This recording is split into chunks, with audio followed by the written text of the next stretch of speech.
Hola, buenas noches.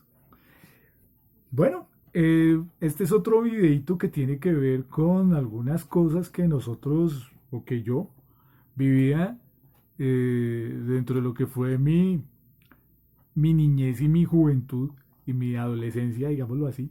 Así. Estamos hablando de la década de los 70s y los 80s, ¿sí? Finales de los 70s, comienzos de los 80s. Y tiene que ver con un periplo musical. Por eso este video se titula Periplos musicales.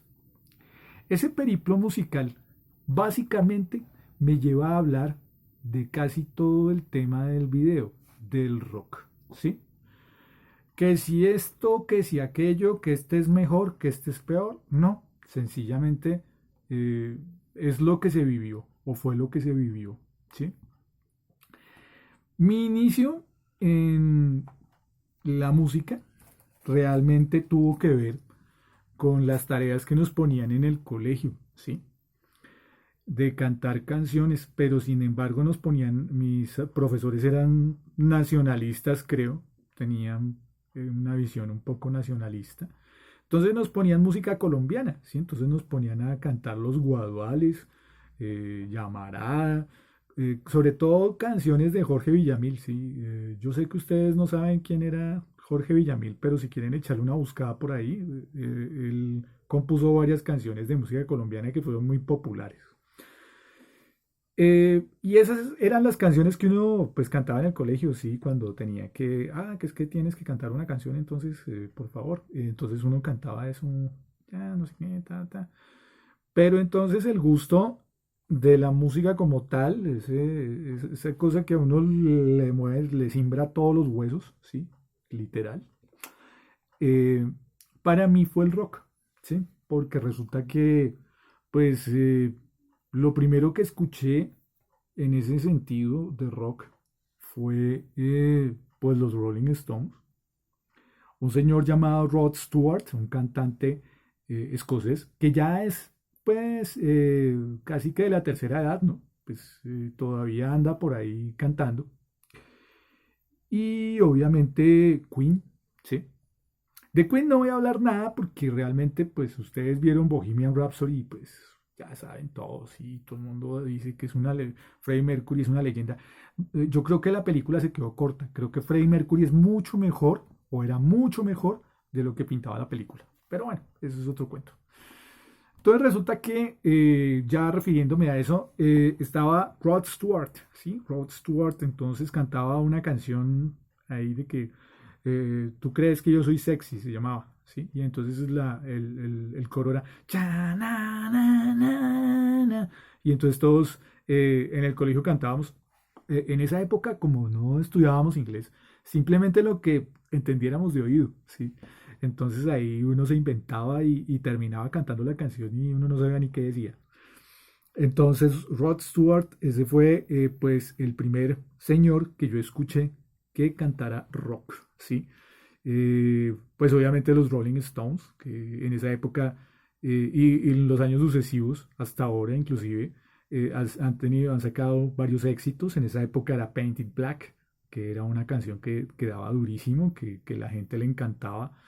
Y pues también sucedía lo mismo, uno sacaba la letra, era pues de oído. También, pues ya llegamos a los 80s, yo ya estaba pues así como decía mi mamá, volantón, ¿sí? Y entonces resulta que se puso de moda una banda norteamericana, por lo menos acá en Colombia, ¿sí? Que se llamaba Kiss, ¿sí?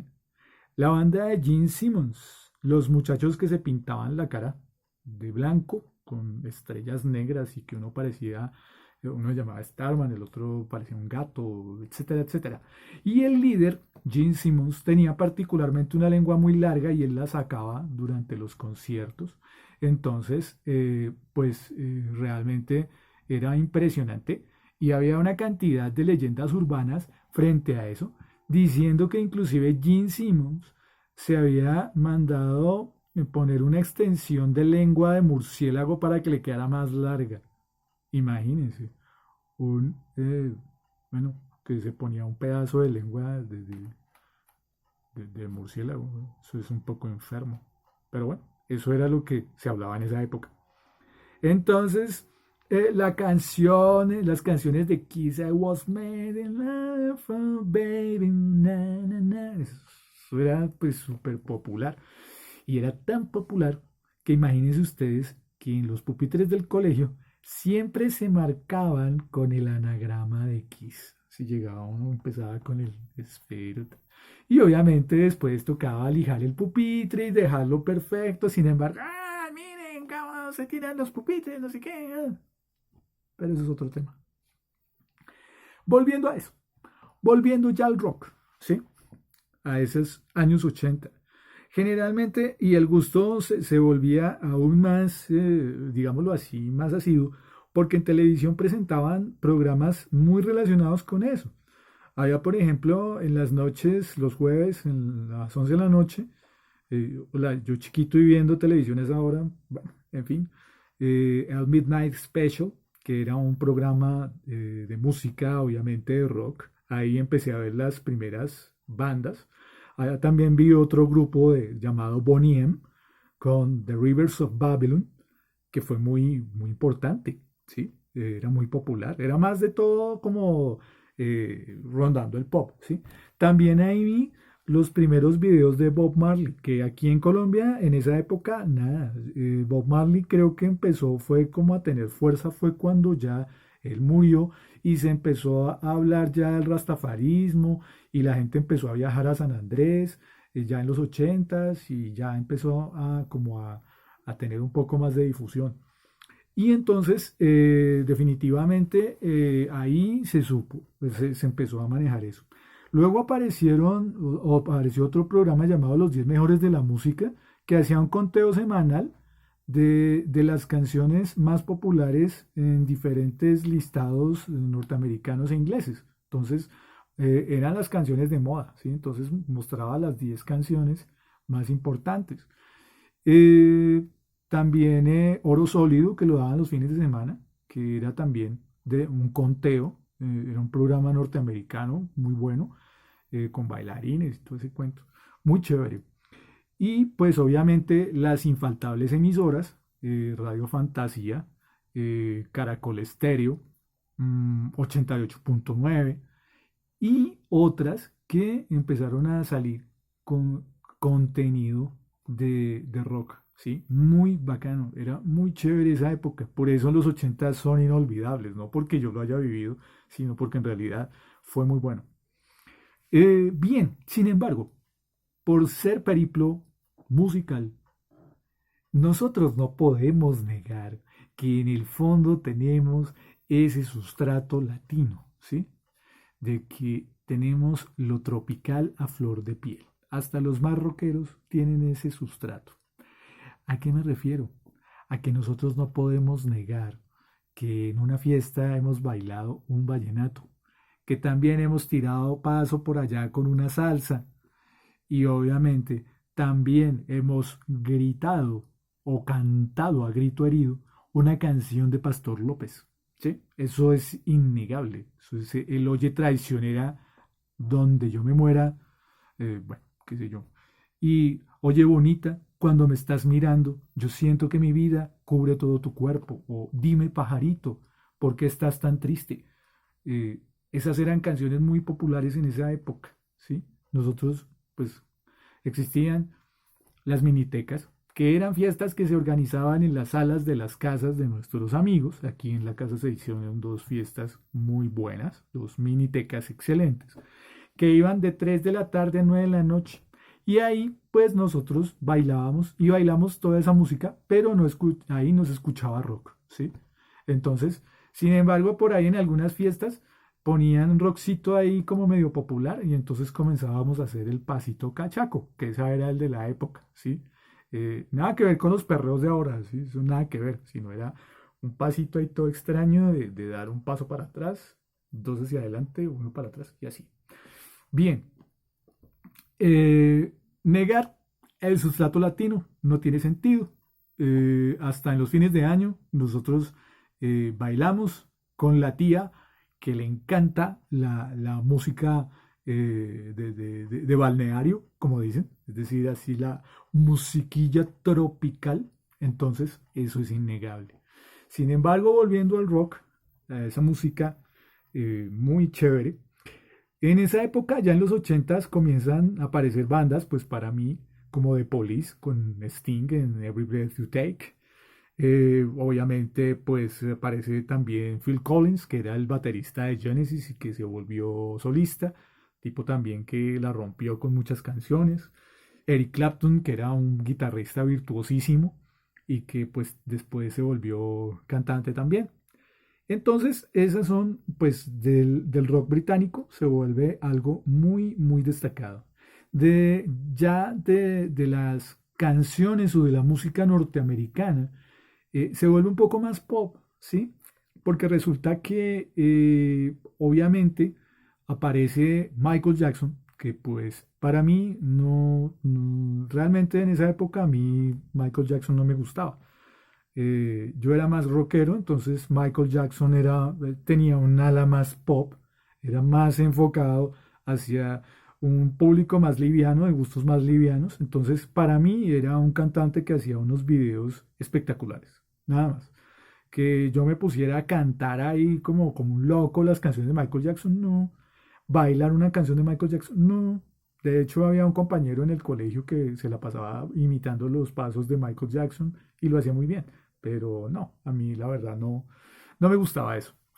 Bien, entonces lo norteamericano o lo americano, norteamericano, digámoslo, está más centrado hacia lo pop, ¿sí? Entonces estaba Michael Jackson y salieron una cantidad de bandas y cantantes que cantaban muy parecido. Sin embargo, en cuanto al rock, empiezan a aparecer bandas donde los cantantes tienen unos peinados así con blower, se llamaba en esa época blower, que tienen el pelo no así espanchirado como el mío, sino como con unas melenas como de león, así todas. Y que si ustedes ven videos, por ejemplo, como Living on a Prayer de Bon Jovi, pues ustedes van a entender de lo que hablo. Sí, unas melenas así todas cuidadas y tal, y que se ven todas esponjosas, ¿sí? Entonces parecen bandas como Skid Row, como Slayer, como qué sé yo, Europe, que tienen esos cantantes que tienen esas melenas y tal, y no sé qué, y chévere, ¿sí? O Van Halen, que también con David Lee Roth era el cantante. Entonces, esa es la dinámica de esa época, lo americano, y entonces las bandas de rock tenían esa característica. Sin embargo, yo también seguía a un cantante que me gustaba mucho que se llama Bruce Springsteen y tenía una banda que se llamaba E Street Band. Él hablaba pues sus letras hablan definitivamente de situaciones cotidianas, de lo duro que es la vida de un trabajador norteamericano, ¿sí? De esa, pues, situación que les toca vivir. Algo que toma precisamente Bon Jovi en Living on a Prayer, que habla precisamente de lo dura que puede llegar a ser la vida allá. Obviamente, pues eso se vive dentro de lo más norteamericano y una de las bandas que conservan el otro espíritu de rock es Aerosmith, que en la década de los 90, de la cual hablaremos después, pues toma una fuerza increíble a partir de no solamente toda su historia durante los 70 y parte de los 80, sino ya después es lo que va a ser la proyección en el 90. En esa época sale un disco fundamental que se llama Big Ones, que es pues lo máximo, una cosa impresionante, unas canciones muy buenas. Pues precisamente hablan de esa época, de cómo son las cosas, porque a veces Aerosmith uno cree que es la canción de la película Armageddon, ¿sí? I don't wanna miss a thing, creo que se llama la canción, y cree uno que eso es lo único que hizo, no, cantidad de vainas, es chéverísimo, chéverísimo. Bien, estaba también el rock australiano, ¿sí? La banda más importante, AC/DC. ¿M? A pesar de que muchos de sus integrantes son británicos, eh, lastimosamente a principios de los 80 muere su cantante más importante, que fue Bon Scott. Después viene Brian Johnson a reemplazarlo y lo hizo muy bien, o lo está haciendo muy bien. Y pues desafortunadamente, pues bueno, y obviamente su guitarrista, ¿no? Angus, que es pues un espectáculo verlo. Y pues ahorita pues algunos de sus integrantes pues han tenido que retirarse por problemas de salud. Eso es una cosa pues lamentable, ¿sí? Pero era, uy, AC/DC, una maravilla. Men at Work, que tuvo algunos problemas de plagio, después se le acusó, pero en general las canciones, sacó un disco muy bueno y las canciones eran excelentes. Y Nexus con Michael Hutchins, que fue también una banda increíble.